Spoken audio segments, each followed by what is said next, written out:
15 अगस्त स्वतंत्रता दिवस, 26 जनवरी गणतंत्र दिवस, ये दोनों ऐसे महापर्व हैं जो पूरे भारतवासियों के लिए है।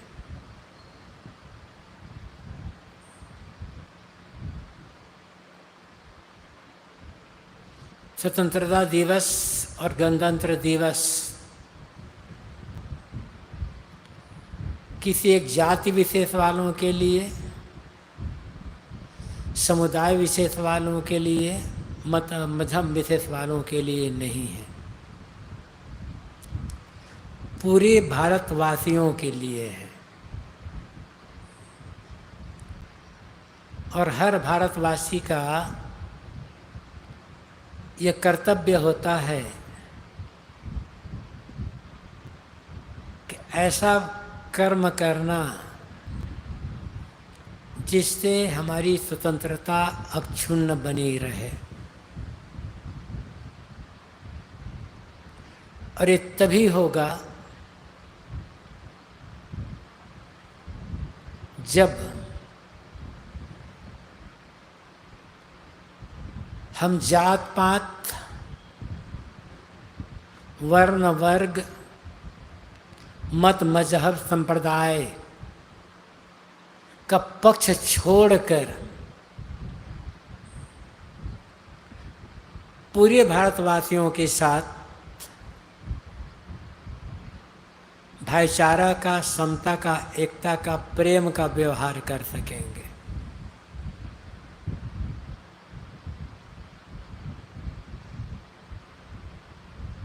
ये समझना होगा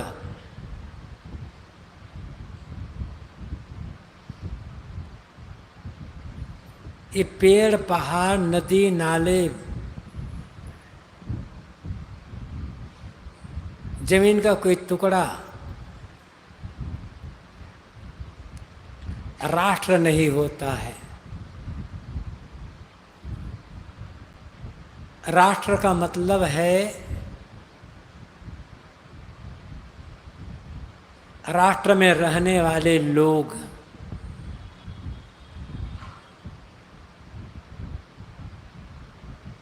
जैसे हमारी जमीन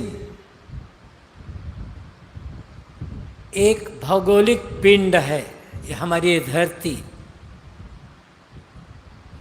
ऐसे ही चंद्रमा भी एक भौगोलिक पिंड है। किंतु हम चंद्रमा को कोई राष्ट्र नहीं कह सकते, या अन्य ग्रहों को हम राष्ट्र नहीं कह सकते, देश नहीं कह सकते, क्योंकि वहाँ कोई इंसान नहीं है।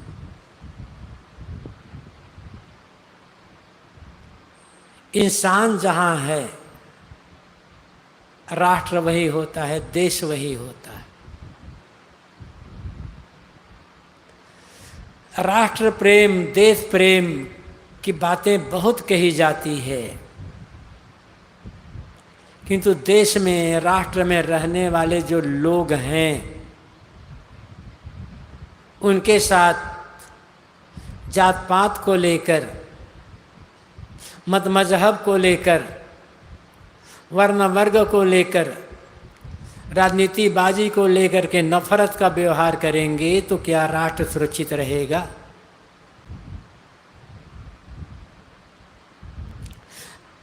राष्ट्र प्रेम का मतलब क्या होता है? पेड़ पहाड़ से प्रेम करना, कि नदी नाले पहाड़ से, जानवरों से प्रेम करना?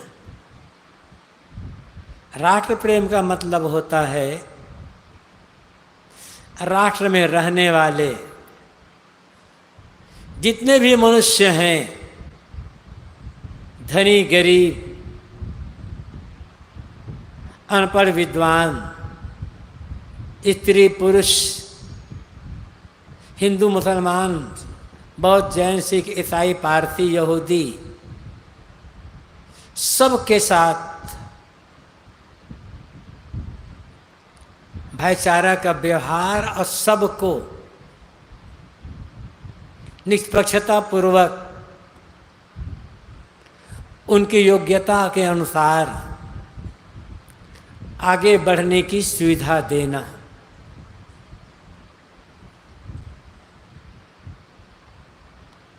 किसी के रास्ते में, उन्नति के रास्ते में, कल्याण के रास्ते में, सफलता के रास्ते में रोड़े ना अटकाना।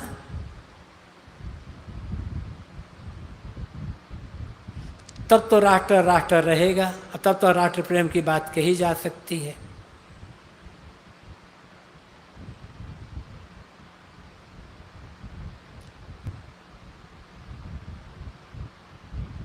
सोचा ये गया था, जब हमारा देश अंग्रेजों की गुलामी से स्वतंत्र हो जाएगा, शिक्षा का विकास होगा, सभ्यता बढ़ेगी, तब जात पात के लेकर के जो भेदभाव है वो घटेगा। मत मजहब संप्रदाय को लेकर के जो भेदभाव है वो घटेगा। अनेक प्रकार की जो कुरीतियां हैं वो सब कुरीतियां घटेगी, लेकिन हुआ उल्टा। जितने हम शिक्षित होते चले जा रहे हैं, जात पात को लेकर उतनी कट्टरता बढ़ती चली जा रही है। हिंदू मुसलमान को लेकर के, मत मजहब को लेकर के नफरत बढ़ती चली जा रही है, और नफरत को बढ़ाने का काम किया जा रहा है, भेदभाव बढ़ाने का काम जानबूझ करके किया जा रहा है। इसमें किसी एक का दोष नहीं है, कहीं ना कहीं गलती सबकी है। किसी की गलती कम हो सकती है, किसी की गलती ज़्यादा हो सकती है।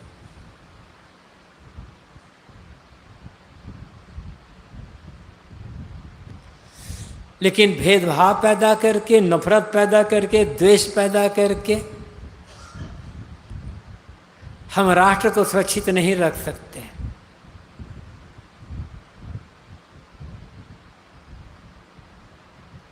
वो कहानी याद करो, घटना घटी हो या केवल समझाने के लिए कहानी बनाई गई हो। एक आदमी एक सरकारी कार्यालय में काम करता था। एक दिन शाम के समय अपने ऑफिस से लौटा। ऑफिस में कुछ काम ज़्यादा था, कुछ फाइलें लेकर गया घर में। ऑफिस में पर्याप्त समय नहीं मिलता तो कुछ काम घर में निपटा लूँगा। जैसे वो घर में आया, उसका एक छोटा बच्चा मचलने लगा, पापा मुझे आज आपके साथ खेलना है, बहुत दिन हो गए आपके साथ खेले।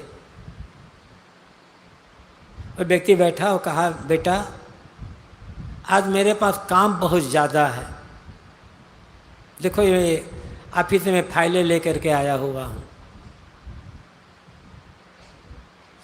आज मैं ये काम कर लेता हूँ, मैं तुम्हारे साथ दूसरे दिन खेलूँगा।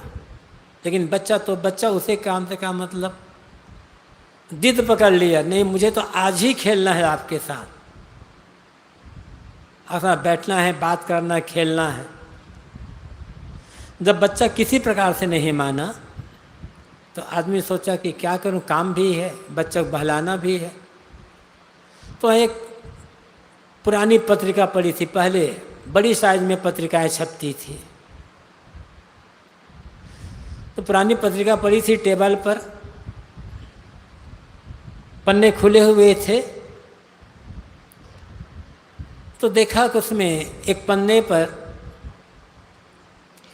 दुनिया का नक्शा बना हुआ था। उस व्यक्ति ने पन्ने को फाड़ा और कहा, देखो बेटा, इस पन्ने में दुनिया का नक्शा बना हुआ है क्या? बच्चे ने कहा, हाँ पिताजी है। तो उस व्यक्ति ने उस पन्ने के कई टुकड़े कर दिए, छोटे छोटे, और कहा, देखो इस पन्ने में, इस पृष्ठ पर जो दुनिया का नक्शा बना हुआ है, इसको मैंने फाड़ कर कई टुकड़े कर दिया है, तुम इसको जोड़ दो व्यवस्थित ढंग से, फिर मैं तुम्हारे साथ खेलूंगा। सोचा छोटा बच्चा है, अब इस पन्ने के मैंने कई टुकड़े कर दिए हैं, जल्दी जोड़ नहीं पाएगा, समय का लगेगा, तब तक मैं अपना काम कर लूँगा। बच्चा उस पन्ने को जोड़ने में लगा और आदमी अपना काम करने लग गया। आधा घंटा लगभग बीतने के बाद बच्चा उछल कर कहता है प्रसन्न के, पापा देखो मैंने नक्शा जोड़ दिया। देखा, सचमुच में बहुत बढ़िया जुड़ा हुआ था नक्शा, एकदम व्यवस्थित। आश्चर्य में पड़ गया कि इतनी जल्दी तो मैं भी नहीं जोड़ सकता था, इतने छोटे छोटे टुकड़ों को इतने कैसे जोड़ दिया। उसने पूछा, बेटा ये तो मैंने कई टुकड़े किए थे छोटे छोटे, तुम इतनी जल्दी जोड़ कैसे दिए? कि पापा बहुत सरल था जोड़ना, आपने जो पन्ना फाड़ा था उसके एक तरफ दुनिया का नक्शा बना था और उसने फाड़ा,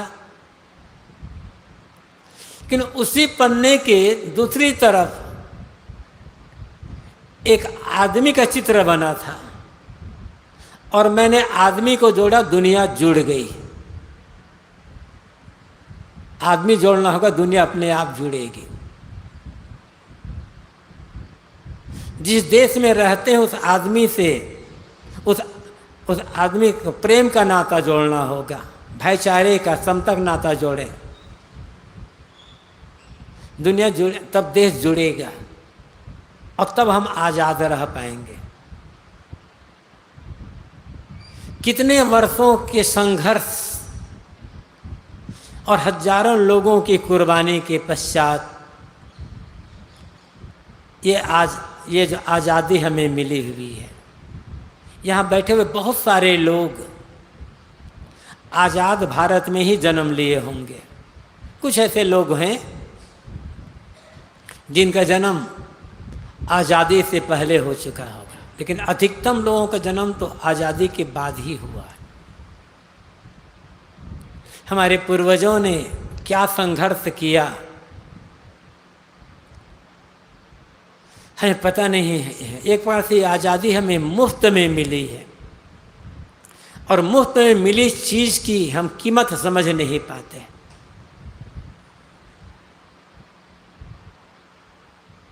कीमत समझ में तब आती है जब वो चीज़ चली जाती है।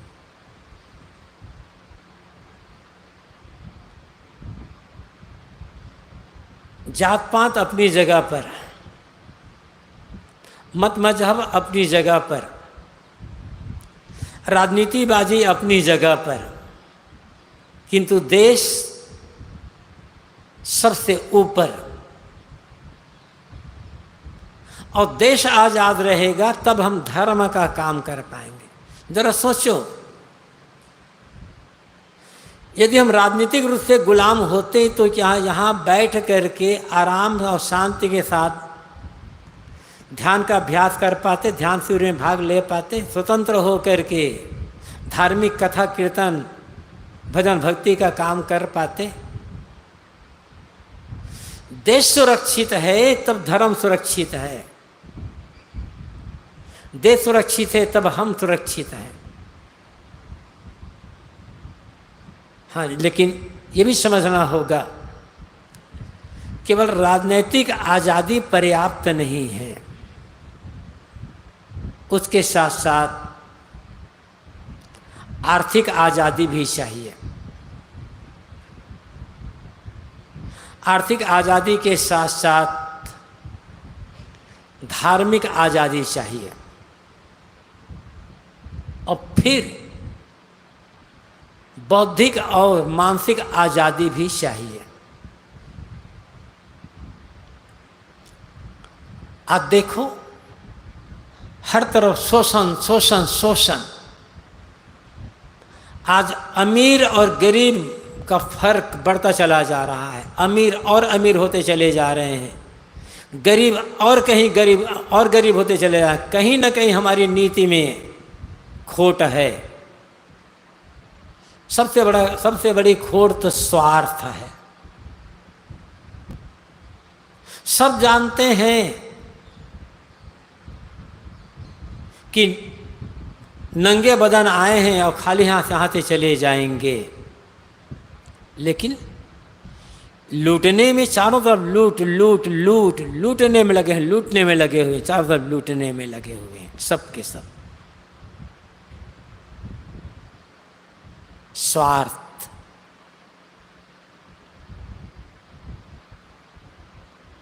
ऐसा लगता है लोगों को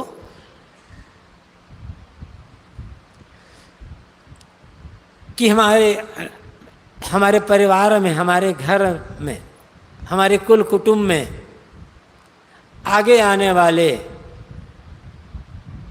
जितनी भी पीढ़ियां हैं, जितने बच्चे पैदा होंगे आगे, सब के सब लूले लंगड़े अपाहिज पैदा होंगे। इसलिए अभी से हम कमा कर रख देते हैं 10 भी 50-100 पीढ़ी तक, ताकि उन लूले लंगड़े अपाहिजों को कुछ करना ना पड़े।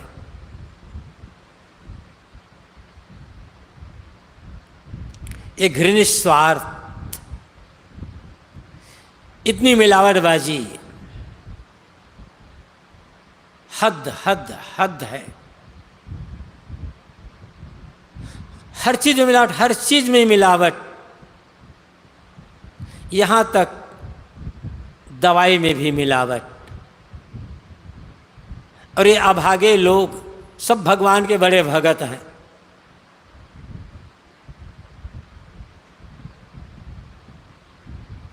एक तरफ भगवान की भक्ति और एक तरफ इंसान से दुश्मनी। ऐसा लगता है जब तक इंसान से दुश्मनी नहीं की जाएगी, जाति को लेकर, संप्रदाय को लेकर, रुपये पैसे को लेकर, राजनीति को लेकर, तब तक भगवान की भक्ति नहीं हो सकती। इंसान से जितनी अधिक दुश्मनी, भगवान से उतनी बड़ी भक्ति। विकृत मानसिकता का लक्षण। ऐसा कौन भगवान बैठा है ऊपर जो इंसान से दुश्मनी करने से खुश होगा? गबन घोटाला और पता नहीं क्या क्या हो रहा है, केवल पैसे के लिए।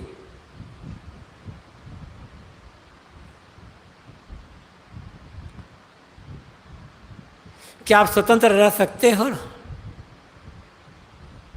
जैसे आप लूटने में लगे हुए हैं, वैसे आपको भी लूटने वाला कोई और है।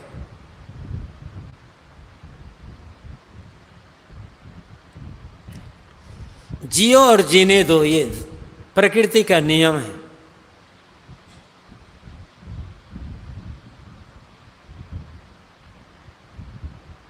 दूसरे के पेट पर लात तो ना मारे कोई, लेकिन लोग अपना पेट भरने के दूसरों के पेट पर लात मार करके गए शुरू कर दिए हैं और मार ही रहे हैं। पेट भरेगा भाई, लेकिन मन अशांत रहेगा और अंत में रोते हुए यहाँ से विदा हो जाना पड़ेगा।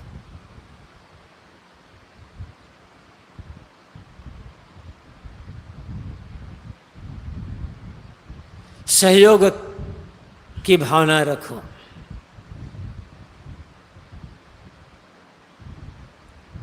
ऋग्वेद में एक मंत्र आता है, संगच्छध्वम संबद्धध्वम संवो मनांसि जानताम देवा भागम यथा पूर्वी संदानाना उपासते। साथ साथ चलो, साथ साथ बोलो, मतलब बैठ करके आपस में राय लो, मीटिंग करो। संगच्छध्वम संबद्धध्वम संवो मनांसि जानताम, एक दूसरे की भावनाओं को समझने का प्रयास करो, एक दूसरे की भावनाओं को की कदर करो।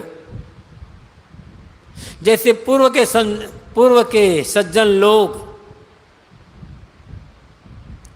मिल बांट करके खाते पीते थे, ऐसे मिल बांट करके खाओ पियो और मिल बांट करके आगे बढ़ो। कितना सुंदर उपदेश है। लेकिन आज अपना स्वार्थ, केवल अपना स्वार्थ, भौतिक स्वार्थ। अरे समझ लेना होगा, ये स्वार्थ जितना ज़्यादा बढ़ेगा, चाहे पैसे को लेकर, चाहे खान पान को लेकर, चाहे गद्दी महंती को लेकर, चाहे किसी कुर्सी को लेकर के, उतना ही देश कमजोर होता चला जाएगा।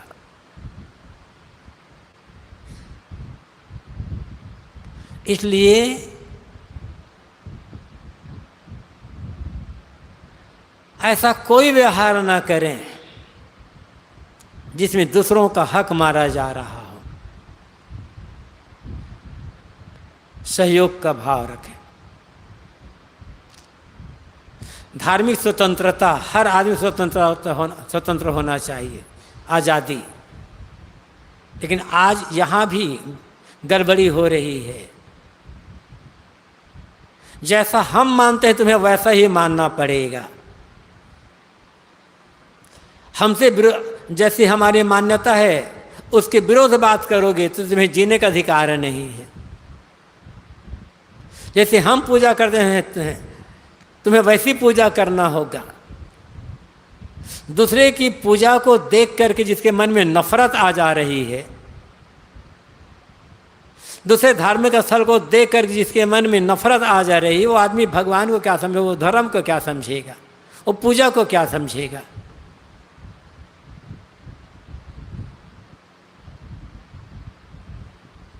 किसी कवि ने कहा था, आता है वज्द मुझको हर दिन की अदा पर, मस्जिद में नाचता हूँ नाकूस की सदा पर। मुझे हर मजहब के कर्मकांड पूजा पाठ को देख करके प्रसन्नता होती है। जब मैं मंदिर में शंख ध्वनि सुनता हूँ तो मस्जिद में मैं नाच उड़ता हूँ। लेकिन आज क्या हो रहा है, शंख ध्वनि वालों को मस्जिद के अजान से खतरा हो गया है और मस्जिद के अजान वालों को मंदिर के शंख ध्वनि से, घंटा घड़ियाल से खतरा हो गया है। और दोनों नफरत में जल रहे हैं और नफरत की आग फैलाने में लगे हुए हैं। कहाँ से धार्मिक आज़ादी होगी? और ऐसा जिनके मन में नफरत है वो भगवान को समझेगा भला? वो आदमी पूजा को समझेगा? वो आदमी ध्यान साधना का काम कर पाएगा? ईर्ष्या, द्वेष, नफरत, बैर, विरोध, कर्ता का भाव रख करके ना कोई पूजा बनेगी, ना कोई ध्यान साधना का काम होगा। दिखावा कर सकते हैं भले,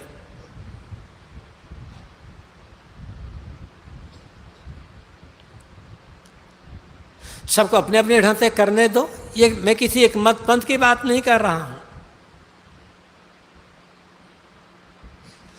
सदगुरु कबीर ने किसी जाति पात का पक्ष लिया, न मत मजहब का पक्ष लिया।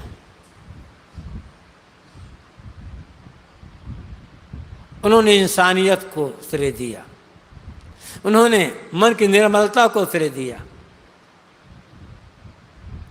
उन्होंने कहा, बांग नमाज कलमा नहीं होते, राम होना है खुदाई। जब बांग नहीं पुकारी जाती थी, कलमा नहीं पढ़ा जाता था, जब राम राम नहीं कहा जाता था, खुदा अल्लाह गॉड नहीं कहा जाता था, तब धर्म था या नहीं था? ये बांग देना, नमाज पुकारना 1400 साल से शुरू हुआ, 1400 से 1400 साल से शुरू हुआ है। नमाज पढ़ना तभी से शुरू हुआ है। ये राम राम कहना ये भी 1100-1200 साल से शुरू हुआ है। 1200 साल पहले भारत में कोई राम नाम जानता ही नहीं था। इतिहास देख कर ले लेना। भले लोग कह देते हैं राम का नाम तो अनादि है, कोई नाम अनादि नहीं है आए हैं।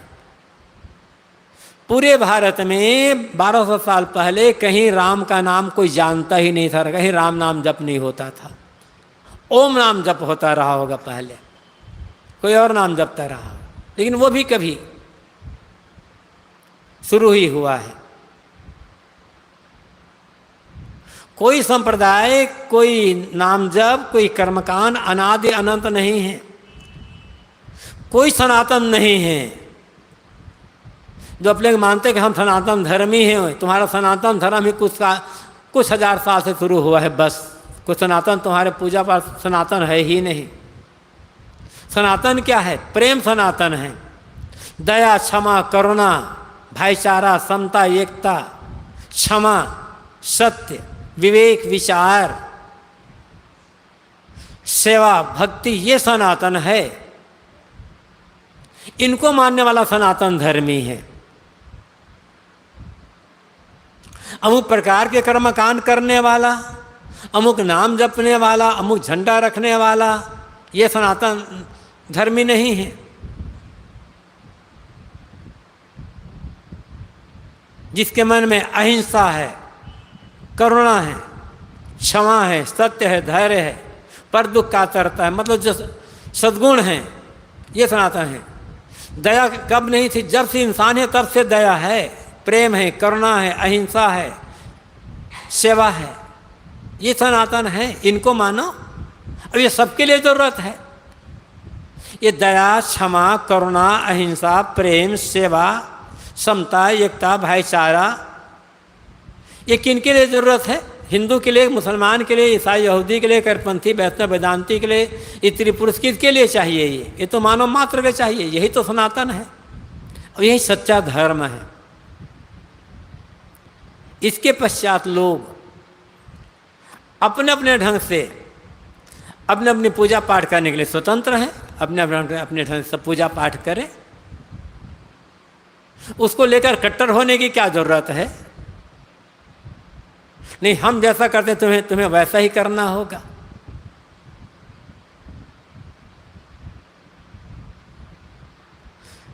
और धर्म के नाम पर उत्पाती लोग धार्मिक नहीं हो सकते। जहां अहिंसा है, जहां उन्माद है, नहीं, जहां हिंसा है, उन्माद है, नफरत है, ईर्ष्या है, द्वेष है, लड़ाई है, झगड़ा है, वही अधर्म है।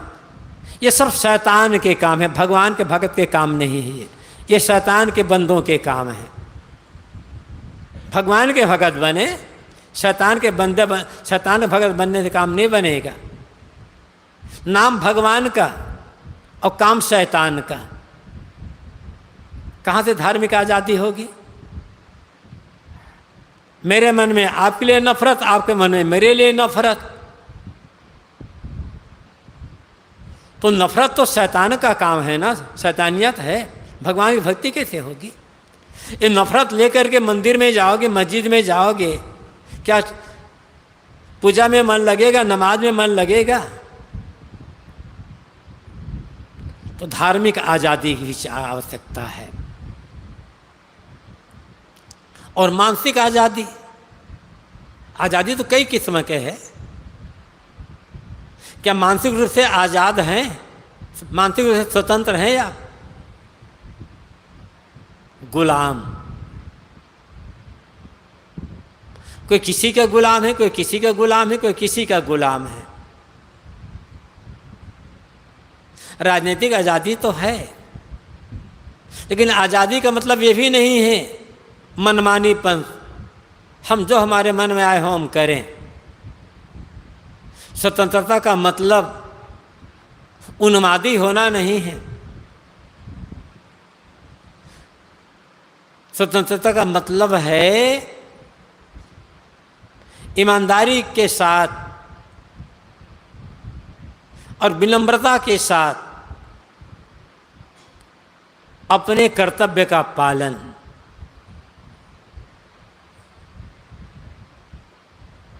हर आदमी अपने अपने कर्तव्य का पालन कर ले विनम्रता और ईमानदारी के साथ, सबके सबको आज़ादी में सबको प्रसन्नता मिलेगी, सबको खुशी मिलेगी, सबको आगे बढ़ने का अवसर मिलेगा। मानसिक गुलामी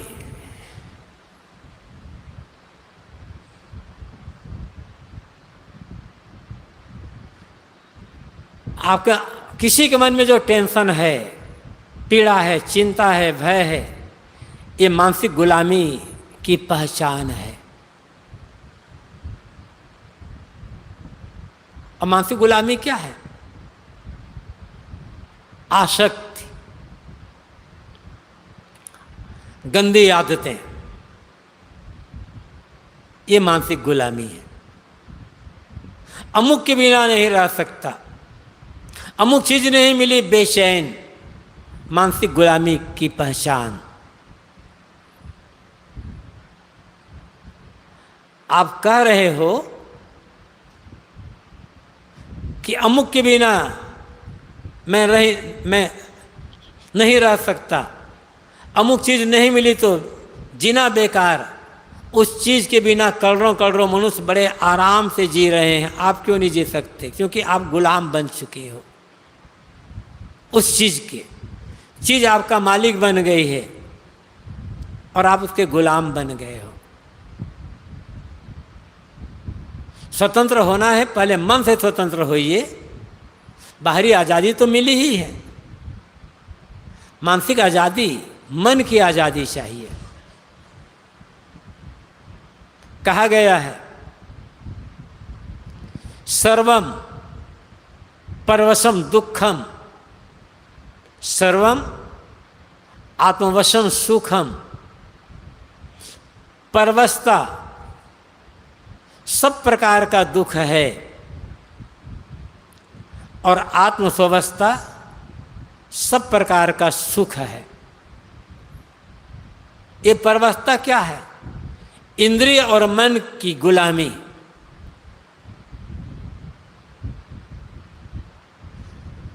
मन का ललचाते रहना, मन का बाहर आकर्षित होते रहना, किसी चीज से अपने को बांध लेना, यही तो परवस्था है।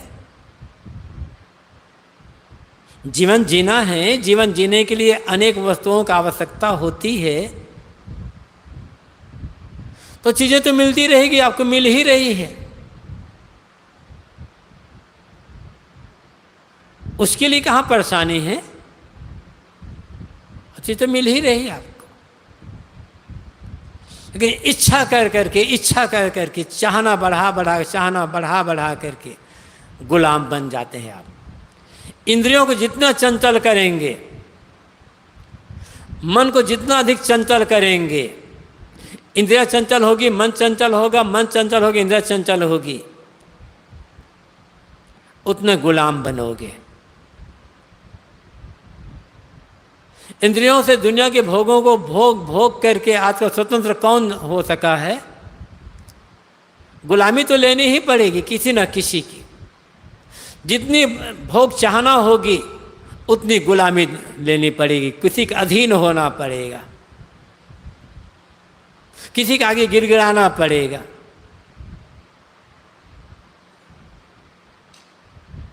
लेकिन ये गुलामी समझ में नहीं आती है।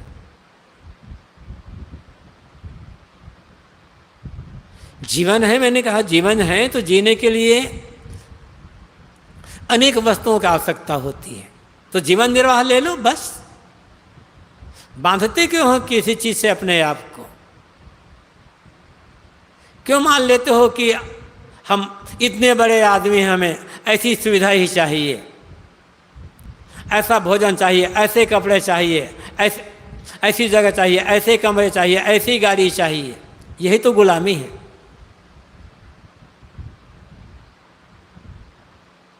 शरीर की प्रकृति के अनुकूल है, जब जो मिले खा लो। सस्ता कपड़े मिलता सस्ता कपड़ा पहन लो, महंगे कपड़े मिलते महंगे कपड़े पहन लो। घी दूध मिले खा लो, न मिले याद ही मत करो। लाखों लोग करोड़ों को घी दूध मिलते ही नहीं हैं, वो जी रहे हैं तो आप क्यों नहीं जी सकते? मिल जाए खाओ, न मिले याद भी मत करो। भोजन करने बैठे सब्जी नहीं है, बिना सब्जी के भोजन खा लो।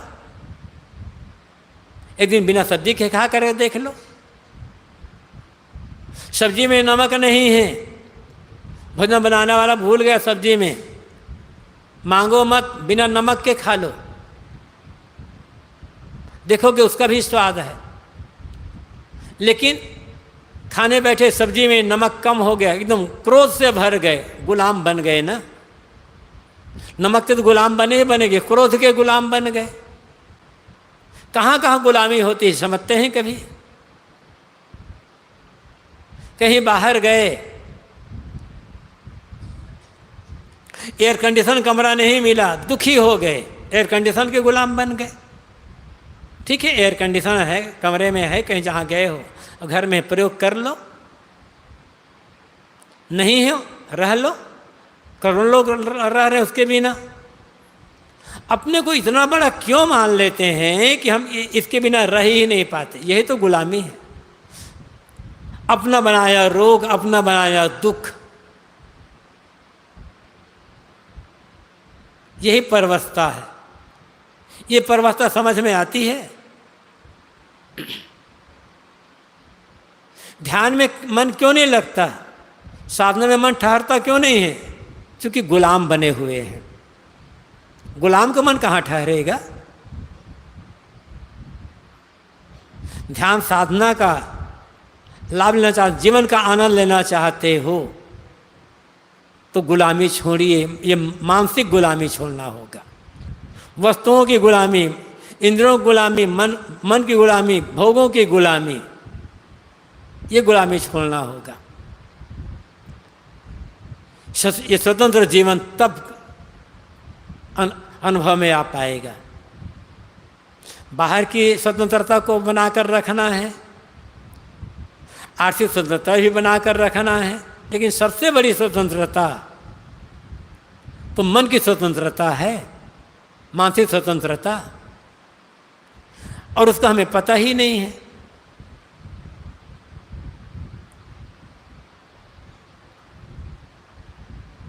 गुलामी लेना है, स्वतंत्रता का आवश्यकता है, लेकिन गुलामी लेना है, लेकिन ये भी समझना होगा किसी के अधीन रहना, किसी की आज्ञा मानना, ये गुलामी नहीं है।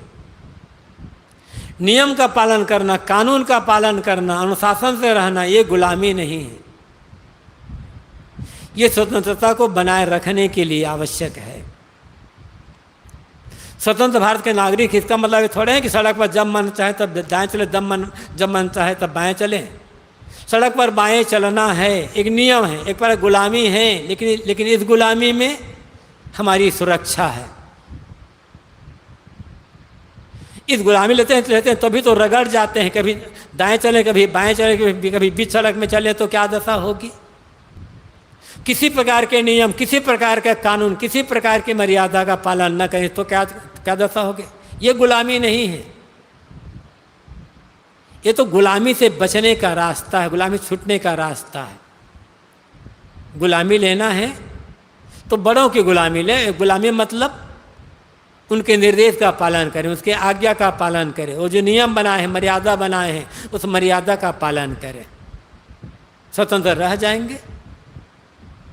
अपनी बात समाप्त करूंगा अभी अब 2-3 मिनट में कि कहीं आज़ादी, कहीं स्वतंत्रता अच्छी होती है और कहीं वही स्वतंत्रता बंधन में, दुख में डाल देती है। पतंग उड़ाते देखा होगा आप लोगों ने, कभी कभी आप लोगों ने पतंग उड़ाया होगा। पतंग उड़ती है आकाश में, लेकिन पतंग की डोर कहाँ होती है? किसी आदमी के हाथ में होती है। पतंग की डोर आदमी के हाथ में है। आदमी डोर खींचता रहता, छोड़ता रहता, पतंग उड़ती चली जाती, ऊपर ऊपर उड़ती चली जाती है। उन्मुक्त होकर पतंग उड़ रही है आकाश में। अब जरा सोचो, कभी पतंग के मन में आ जाए, उदाहरण है, कभी पतंग के मन में आ जाए, भले मैं यहाँ उड़ रही हूँ आकाश में, लेकिन मैं तो कैद में हूँ, मेरी डोर तो आदमी के हाथ में है। ये उड़ना भी क्या है, ये तो गुलामी का जीवन है, मुझे स्वतंत्र होना है। कल्पना करो, आदमी के हाथ से डोर छूट गई या बीच में डोर कट गई, पतंग उड़ेगी या बर्बाद होगी? पतंग तभी तक उड़ती रहती है आकाश में जब तक आदमी के हाथ में डोर है, और डोर कटी पतंग का विनाश। ऐसे बड़ों की मर्यादा में, बड़ों की आज्ञा में, बड़ों के अदब में, नियम की मर्यादा में रहते हैं तो हम उड़ेंगे, स्वतंत्र होकर के उन्नति कर सकेंगे। हमें किसी की बात नहीं मानना है, हम स्वतंत्र हैं, ये उन्मादीपना काम नहीं आएगा भाई, ये भी याद रखना होगा। इससे और बढ़िया उदाहरण कि स्वतंत्रता, एक मर्यादा का पालन, नियम का पालन कितना हमें स्वतंत्र बनाता है, कितना आज़ाद रखता है। उस मर्यादा नियम को उल्लंघन करते हैं तो कितना हम रोते हैं, जानते हो सब। एक बार याद दिला कर अपनी बात समाप्त करता हूँ। मारीच आया स्वर्ण मृग बन करके, राम लक्ष्मण सीता सब ने देखा। सीता ने कहा ये स्वर्ण मृग तो बड़ा सुंदर है। राम से कहा कि इसे तुम मेरे लिए लाओ, चाहे मारकर चाहे जिंदा। राम तैयार हो गए। लक्ष्मण ने कहा भैया सोने का मृग नहीं होता, आज तक कभी सोने का मृग कहीं देखा सुना नहीं गया है, लगता है धोखा है। ये जंगल है, यहाँ राक्षस रहते हैं, राक्षस भेद बदलना जानते हैं, लगता है हमें धोखा दिया जा रहा है। लेकिन राम ने कहा लक्ष्मण सीता का बहुत मन है, अब तो इसे चाहे जिंदा चाहे मुर्दा पकड़ लाना है, चाहे जो हो जाए। चले गए स्वर्ण मृग के पीछे राम। मारीच था, दौड़ाते ले गए। कुछ देर राम ने बाण मारा तो उन्होंने पुकारा हा सीते हा लक्ष्मण, धोखा देना था। आवाज सुनकर सीता ने कहा लक्ष्मण से, लक्ष्मण तुम्हारे भाई संकट में पड़ गए, तुम्हें पुकार रहे हैं। लक्ष्मण का भाभी भैया पर संकट नहीं आएगा, भैया ने मुझे आपकी रक्षा में रखा हुआ है, मैं चला जाऊंगा तो आपकी रक्षा कौन करेगा? तो सीता जोर देती है और वाल्मीकि रामायण में लक्ष्मण के लिए अपशब्द का भी प्रयोग करती है काफ़ी। लक्ष्मण क्षुब्ध हो जाते हैं कि ठीक है भाभी आप कहते हैं तो जाता हूँ मैं। लेकिन कहते हैं कि लक्ष्मण ने एक रेखा खींच दी, जिसे लक्ष्मण रेखा कहा जाता है। इस रेखा के भीतर आप रहेंगी तो आप सुरक्षित रहेंगी, आपको कोई बाल बांका नहीं कर सकता। और रेखा से बाहर गई तो आप खतरे में पड़ जाएगी। मैं जाता हूँ, हम जल्दी लौट कर आएंगे, आप रेखा के भीतर ही रहना। लक्ष्मण गए, वैसे रावण आ गया, भिक्षा मांगा। सीता ने भिक्षा दिया। रावण ने कहा मैं बंधी भिक्षा नहीं लूँगा, भिक्षा देना है तो इस रेखा के भीतर आ जाओ। रेखा के भीतर रावण घुस नहीं सकता है और सीता को जबरदस्ती उठाकर लेकर जा नहीं सकता है। अब रेखा के भीतर रहना है या बाहर आना है, सीता की मर्जी है। सीता भुलावे में आ गई और रेखा से बाहर आई। परिणाम क्या हुआ? रावण की कैद में रोना। इधर जंगल में राम रो रहे हैं, वहाँ लंका में सीता रो रही है, एक रेखा का उल्लंघन करने के कारण। रेखा में सीता स्वतंत्र थी, सब जगह स्वतंत्र थी, आज़ाद, और रेखा से बाहर हुई तो क्या हुआ?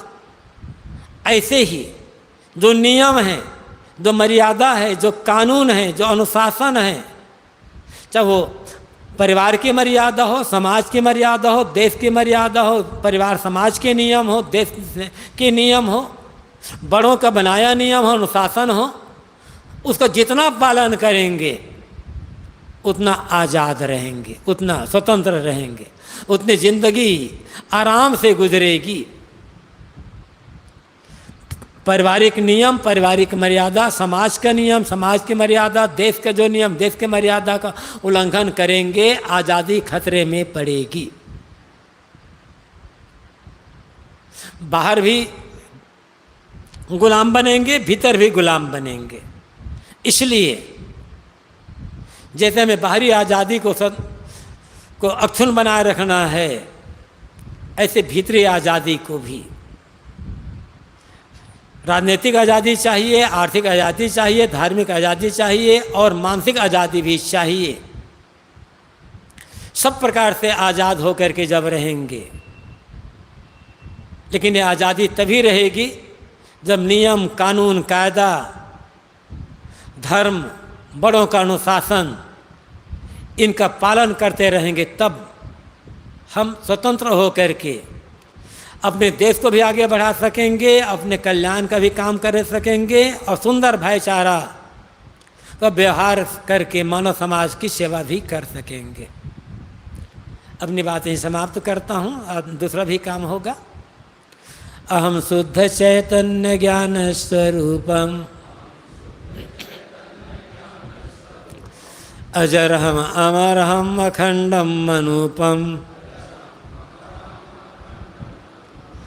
अहम शुद्ध चैतन्य ज्ञान स्वरूपम अजरहम अमरहम अखंडम अनूपम।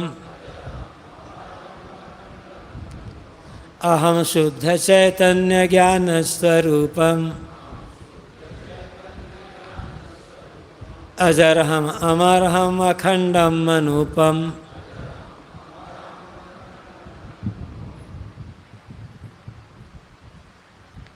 ये सत्र भी समाप्त होता है, ये सब बंद कर दो।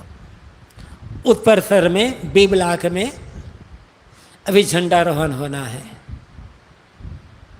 सभी को वहाँ चलना है। यदि आप बाथरूम वगैरह जाना है, संत साधक साध्वियाँ जितने भी हैं, साधिकाएँ, सभी को वहाँ चलना है। झंडारोहण में सबको शामिल होना है। उसके बाद प्रसाद वितरण होगा, तत्पश्चात आप जलपान के लिए जाएंगे। और एक निवेदन और, कुछ लोग थोड़ा सा गड़बड़ी करते हैं,